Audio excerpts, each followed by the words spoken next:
If you want to start using the paid plan of Framer, you should click on the link in the description and use the promo code PARTNER25 royally to get 25% off and 3 months for free. In this video, I'm going to show you how to sell Framer templates.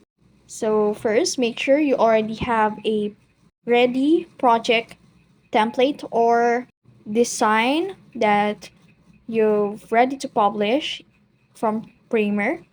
Now, to share and sell your templates, you'll need a Framer Pro account because these accounts give you access to premium features and ability to export or share templates with a purchase link. And also, when selling a template, make sure you have a documents ready. Now, Framer doesn't have a built-in marketplace, so consider third-party platforms like Gumroad or Etsy or even your own website to host your templates. So this is the website of Gumroad where you can sell your Framer templates.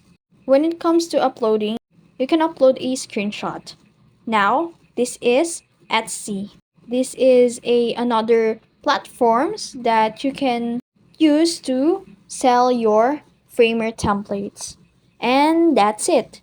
That's how you sell Framer templates. If you found this video helpful, don't forget to like, share, and subscribe to the YouTube channel.